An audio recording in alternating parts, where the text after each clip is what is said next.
Ladies and gentlemen, welcome to the Peace Islands Institute. My name is Mehmet Kılıç. I'm the director for the Center for Global Affairs at the Peace Islands Institute.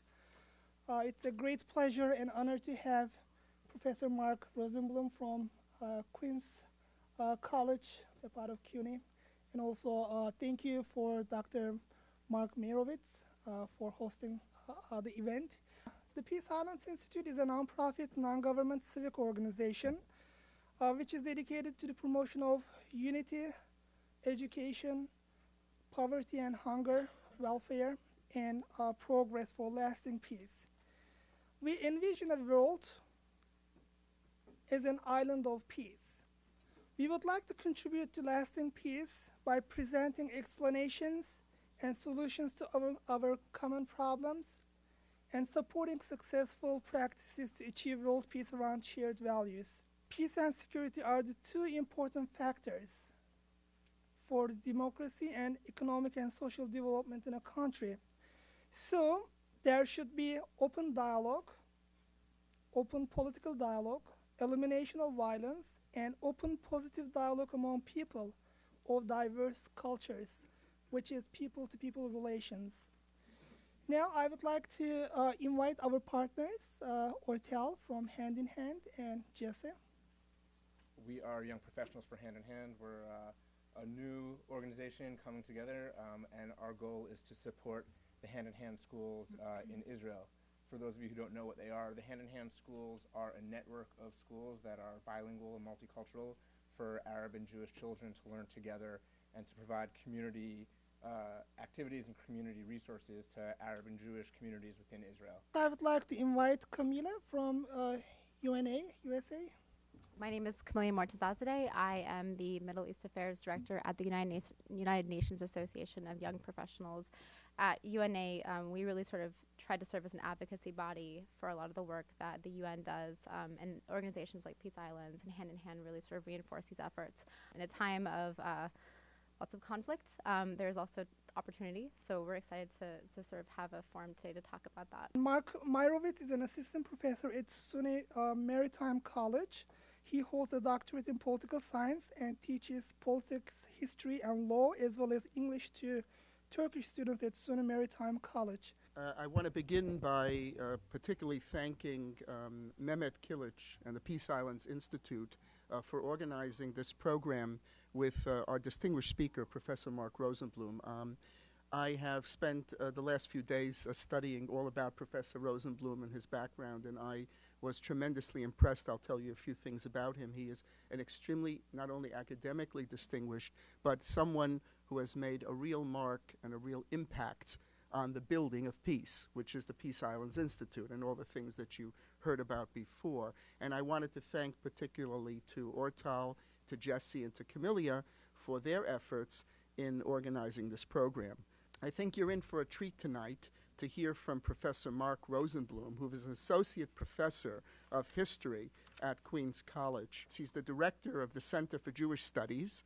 He's also at Queens College, the Center for Ethnic and Racial, Religious, and Ethnic Understanding at Queens College, and also the Michael Harrington Center for Democratic Values and Social Change. And those of you who know who Michael Harrington was, and he was a personal friend of Professor Rosenblum, I would say that Professor Rosenblum follows very clearly in the footsteps of the great man that Michael Harrington was, who was a lover of peace and a person who cared deeply about people and the problems that people face. And his theory is, I actually watched an entire YouTube video today of what he does. It's called Walk in the Other Side's Shoes. And the New York Times reviewed Professor Rosenblum's work and commended it for having students take the opposite sides of an issue to make the best case for the other side. And the New York Times commented that these dialogues might strike some cynics as naive. Others might assume it is impossible. Yet Professor Rosenblum continues to plan for the coming years. So it's a tremendous privilege and a pleasure to call on Professor Rosenblum to speak about the subject, peace building after the Arab Spring. Professor Rosenblum. I don't believe that the Arab Spring is over. I don't believe we're part of a post. Best that one can say, or the most that one can say, is that we're at the end of the beginning. And the end of the beginning is much less hopeful than the speculation was at the beginning of the beginning in Tunisia and in Egypt, and where there was speculation about more inclusive governments, more integrity in pursuing empowerment of the broad array of citizens, inclusion of women in the society is more equal. I think that it's hard to find a single Arab state at this stage that you could hang a sign on and said, done, Arab Spring over, and we have clarity. Seeds have been planted, but we don't know what's going to bloom yet. And right now, I think it is turmoil. It's a very difficult situation. And so I think we're seeing very clearly a new kind of cartography, a remaking of the modern Middle East. Osama bin Laden in 9/11 talks very bravely and very exaggeratedly about his agenda, which was to roll back the colonial cartography, and saw his effort as an attempt, and clearly it failed, and we're witnessing now, I think, a new kind of cartography. And I think one of the things that's happening in the new identities being carved out in a very massive series of very specific events in different countries that do have some commonalities. And one of the commonalities is the idea of national identity in the Arab world is under siege and being challenged by sectarian and religious and other identities. And it wouldn't be an exaggeration to talk about the schismatic nature of the identities in the Arab world today. And the big picture people mistakenly collapse this all into is there's a war within Islam, between the Shia and the Sunni. Now, there is a clear element of this, but there are so many internal cleavages within the Sunni world. Certainly the Wahhabi don't see eye to eye with the Muslim Brotherhood, and they're both Sunni. And they're miles apart and very combative. It's not just Iran and the 12er branch of Shia fighting against the Wahhabis. There are profound schisms within the Sunni and the Shia as well. So there's great complexity. And the Americans have been trying to engage in their own cartography through at least a half a dozen administrations, trying to one way or another declaratively birth a Palestine in some kind of two-state arrangement with Israel and integrate Israel into what was then a Sunni Arab, rather authoritarian series of states. That has simply not materialized. And now we're on perhaps, you keep time, it's 11:50, it's 11:59. Have we passed midnight? Has the sun set on the possibilities of a two-state solution? Whatever time it is, time has either run out or it's running out very quickly. And the birthing of a Palestinian state that was supposed to be a prelude to restabilizing and creating a new cartography in which the Arab states would welcome Palestine, and the Arab and Muslim streets held a very, very dear place in their heart for Palestinians. Well, today, most Arab states are struggling internally and brutally with the realities. And the triage is horrific. If you just were to almost stick in the map of the Middle East, wherever it landed, in Iraq, somewhere between the Euphrates, the two great rivers, you would find the Tigris and Euphrates being carved out as today what seems like a Sunni heartland in the center that is being dominated by Al-Qaeda affiliated organizations. This is happening. And you have in the northern part, in the northeastern part of both Syria and Iraq, you have other Kurdish autonomies emerging into states. It's a mess, and the chessboard is very, very confusing. And so I don't think it's accurate to talk about the Arab Spring after yet. And the Arab Spring will have a huge impact on what happens. But curiously, there are three diplomatic moments that are unfolding simultaneously, and perhaps the most problematic moment, particularly when you focus on Syria. Not only is Iraq seemingly collapsing and sectarian violence and perhaps a cusp of an open civil war taking place there, Syria is ravaging Jordan. It's playing havoc with Syria. It's creating terrible problems in it and returning possibly to a civil war within Lebanon as immigrants and people flee for their lives from what the carnage has brought to Syria. So I find it difficult to talk about an after the spring. I'm not a cynic. I don't believe it's true that an optimist is an ill-informed pessimist. I think there are grounds for something that I would say today and characterize as hope without delusion. That is, I have hope, and I think of bridges that I can identify for you, that even in the midst of the hurricane and the whirlwind of the Arab Spring that has not lost a lot of its wind power and a lot of its damage, even in the midst of this moment, there are things one can talk about with eyes wide open and say there's hope. These are people doing good things, not just at the NGO level, but there's diplomacy that may yet have surprising midwifery qualities to them.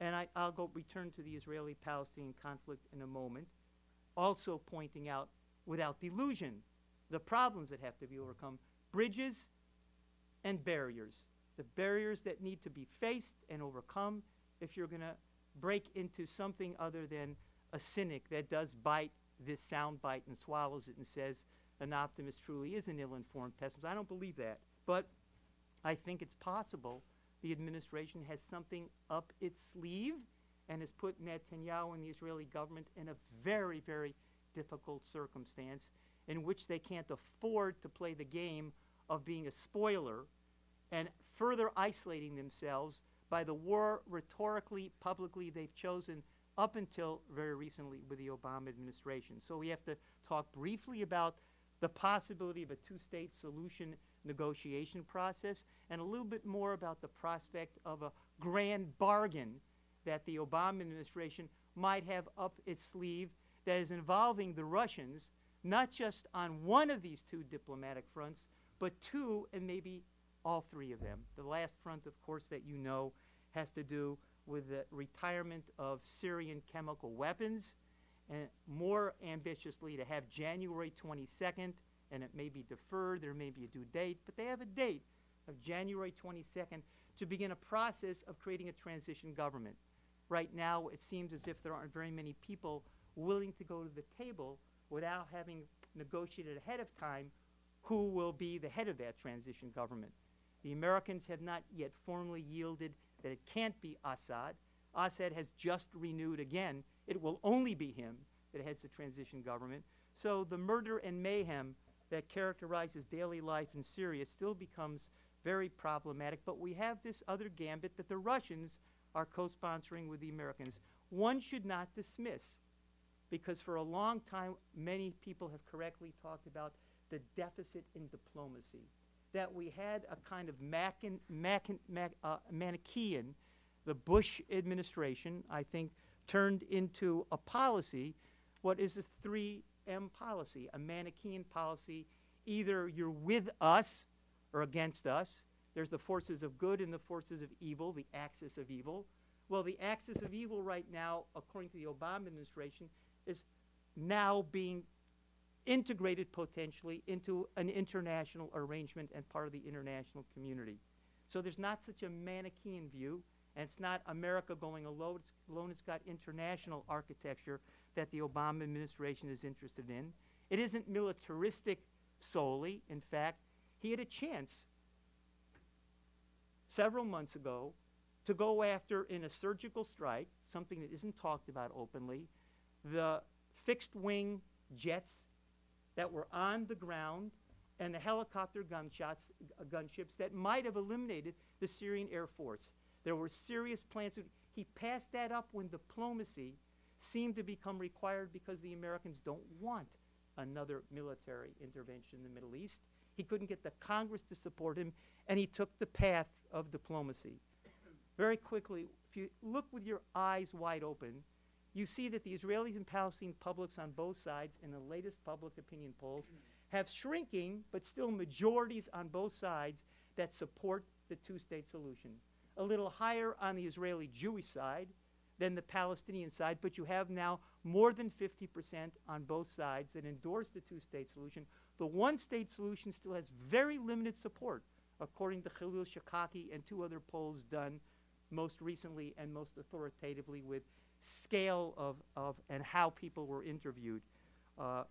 And what we see happening in the good news also is we have the majority of Jewish settlers that are concentrated, relatively close to the green line, and are creates a potential way of imagining modest territorial swaps between Israelis and Palestinians that might solve 80% of the problems with Jewish settlers that most people presume too late to remove the Jewish settlers.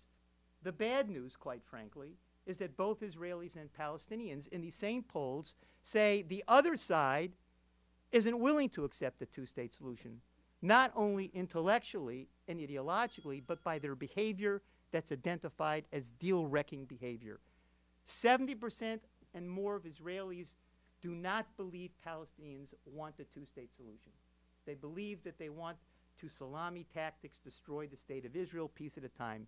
A higher percentage of Palestinians believes Israel wants to annex all of Judea and Samaria, the biblical terms, and is woofing and lying and deceiving about its aspirations for a two-state solution. So we have this huge disconnect between majorities on both sides that are willing to accept the two-state solution but disbelieve the other. And more fascinating and tragically, if you talk to Palestinians' view of their view of the Palestinian public, they can't believe that 57% of the Palestinians supports a two-state solution. They think that's ridiculous. They think it's 20% that would support it. They don't believe the numbers of their own population are willing to make this compromise, and similar goes for Israeli Jews. The Jewish settlers are stunned to read the numbers that after all the, quote, horrible things Palestinians have done and peace opportunities they ostensibly have lost, that a majority still is for a two-state solution. These are very ominous signs and speak to the need for people-to-people contact, and each side's representing their claims and their pains in ways that create empathy and respect for each other. Because the diplomacy and the architecture of diplomacy from Oslo on has been a contemptible failure, underfunded, and not taken seriously enough. And all of the negotiators that participated on the American side, Dennis Ross, Aaron David Miller, take all of them, they all will say in one loud voice, we did not engage in people-to-people cultivation that prepared them for a peace, because if we had, politicians, even right-wing politicians, if they're not completely ideological absolutists, have a professional career, which means win the election, stay in power, and if there's a public that is really demanding and it's out there electorally, they may come if the public builds it. And there has been a failure of building, and it has a lot to do with the formulas that diplomats work with about how they imagine engineering a peace process. So what the administration is holding over the heads of the Israelis and Palestinians is, if you guys don't do it, there's no such thing as a deus ex machina. We're not God. We can't impose a solution on you. What we can do is present at the end of the day the latest American version of the least worst deal on all the core cosmic issues, and let the world know what your position is on this document. And I would think that the Israelis are the party most concerned about this document that is being held up as, I think, a transparently veiled threat to the Netanyahu government. I think the sense of the Israelis looking at Palestine and seeing the one thing the Arab Spring could have done with Arab-Palestinian rebellion in Ramallah and Nablus and Jenin is reunite. Hamas and Fatah, get your act together. We can't be a hydra with two heads trying to speak on behalf of Gaza, the West Bank, and Jerusalem when we have two warring factions that are not interested in overcoming their differences. We have to be whole territorially, if not exactly on the same page diplomatically, before we become credible interlocutors.